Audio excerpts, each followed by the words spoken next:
there is a sort of a poem that I remember vaguely.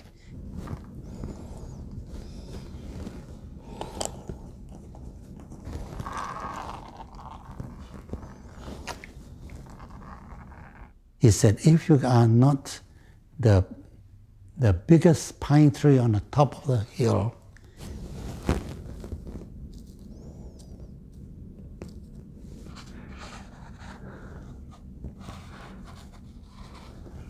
be a little bush in the valley.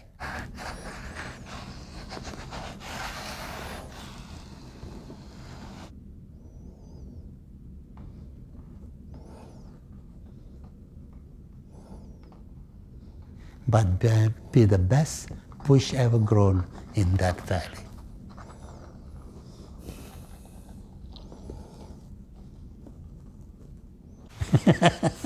All right.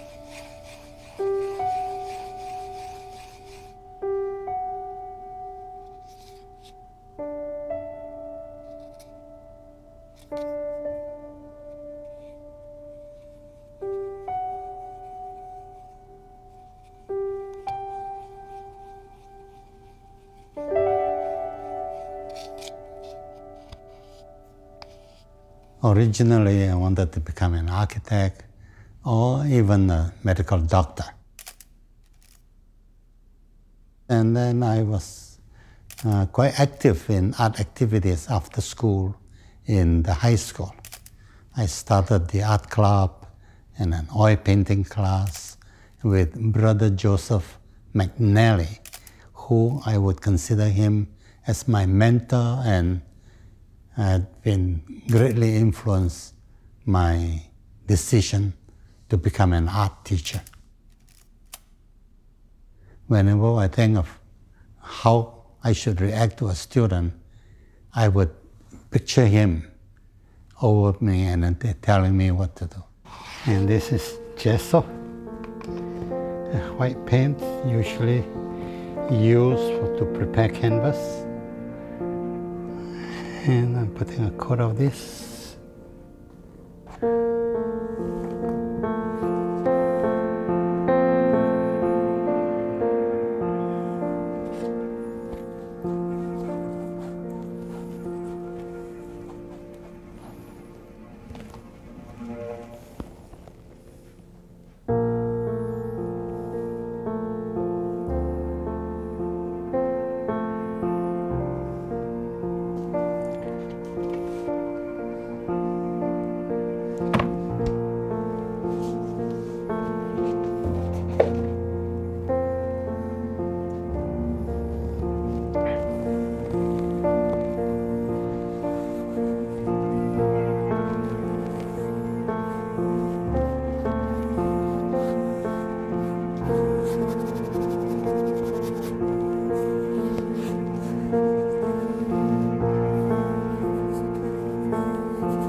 Moving to the U.S.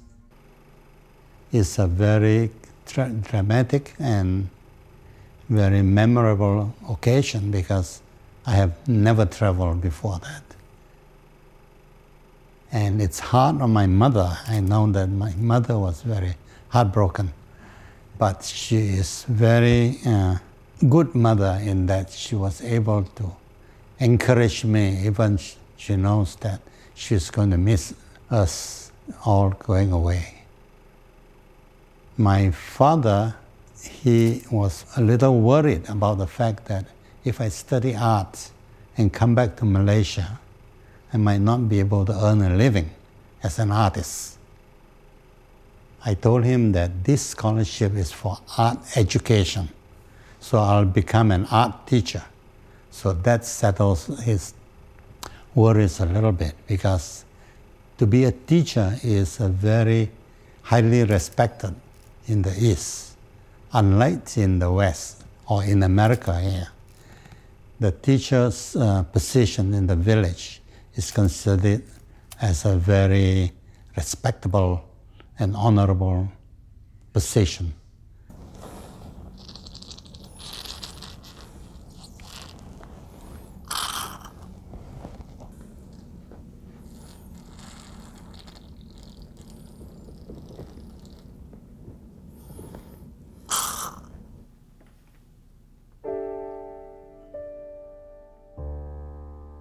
It's a very important part of education for all students, I feel. It is to be able to free their mind on things that is not easily measured by the sciences. It is developing the other side of the brain that is concerned with creativity, emotion, appreciation, and social interactions.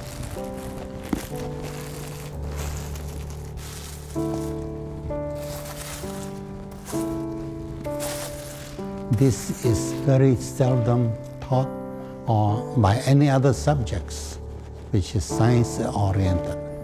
Only arts can bring them the human quality in a person. So I felt that this is like the two wings of the bird. The sciences and the arts should be equally developed in any child that is going through school, whether it's elementary school, secondary school, and college.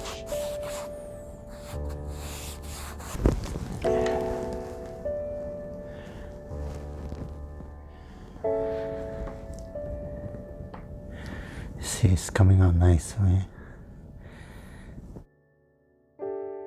When I first came, I was in a small college called Lincoln College. They picked me from the list given by the Institute of International Education, which is my main sponsor.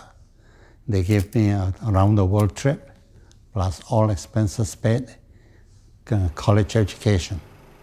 After the 2 years, I decided that I want to do my master's degree. And then immediately after that, I was offered a job in Long Island, New York. At first I said that no, I'm not interested in teaching in Long Island for it. They said, don't worry. I said, we'll just interview you just in case.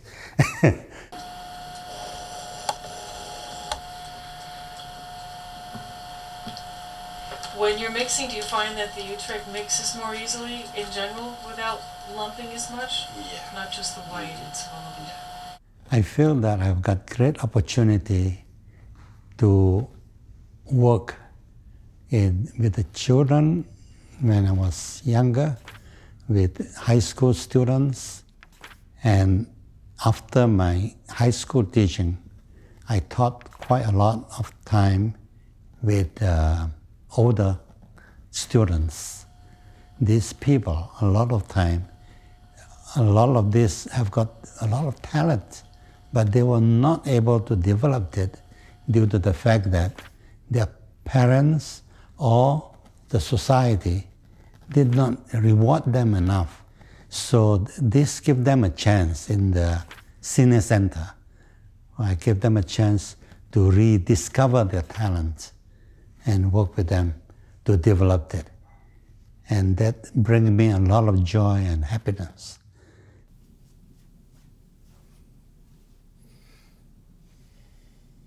And from here, I usually will decide whether I want to paint it completely abstract or I want to do it semi-abstract, whether I want to introduce realistic images in my painting.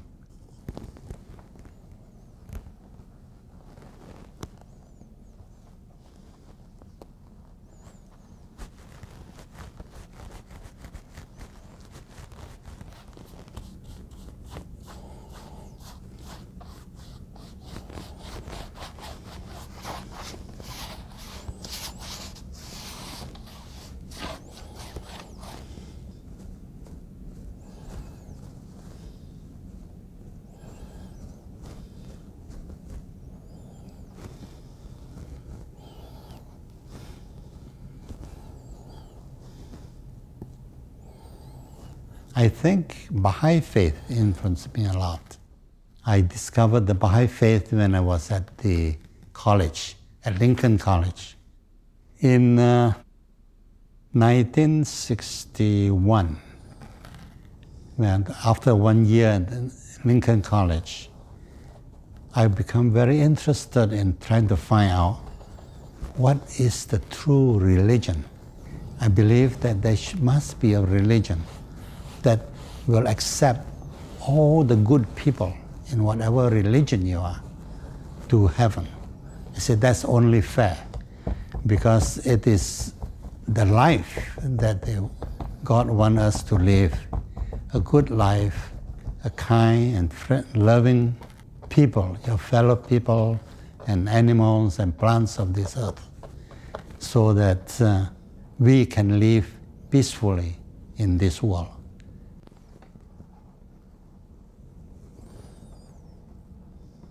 We are all one race.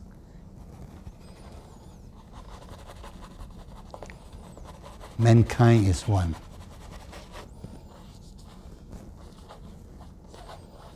Religion is one. We should not discriminate against anybody of any religion, not only any religion, but any race, any sex, or any background.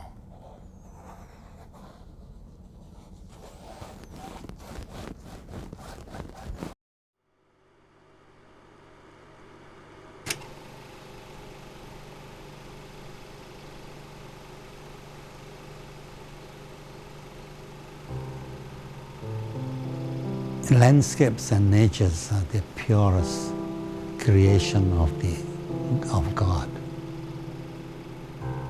There is no landscape which is not awe-inspiring if you know where to look.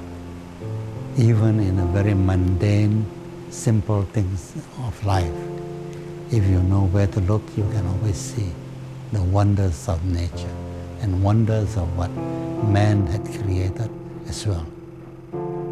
It is a matter of your attitude.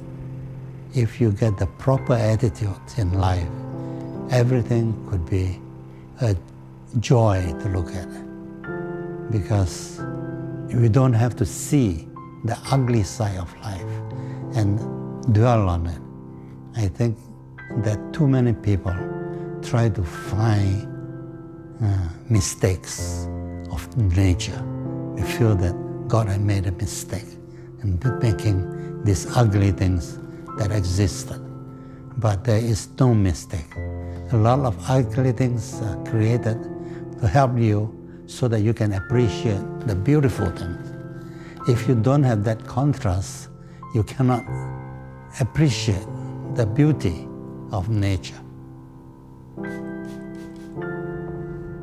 If you have got beautiful scenery all year round, every day, you will never experience hardship, and you won't be able to appreciate that beautiful moment. That is a contrast that we need in life.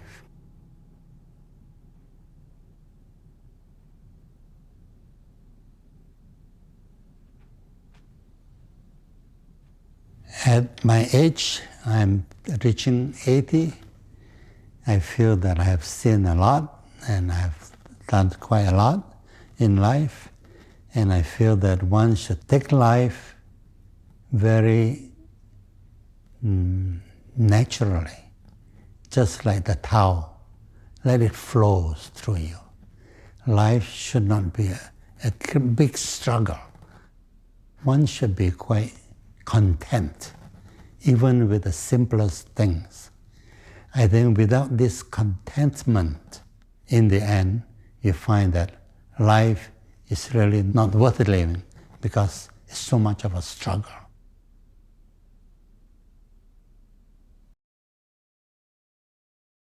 Making art here.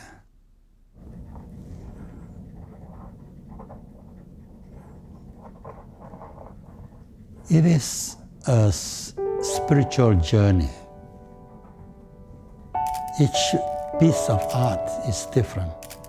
I use my experience in both worlds, Oriental and Western, and then I try to show whatever my reaction at that time, my feeling at that time, that is cannot be explained in words because emotions are so complex. And I let myself get into my subconscious. I feel that that's why I paint without any sketches, without any predetermined subject. I just put the color out and then start pouring paint on canvas. And this gives me the freedom to tap into my subconscious and bring out anything as I paint along. It's just like a conversation with a stranger.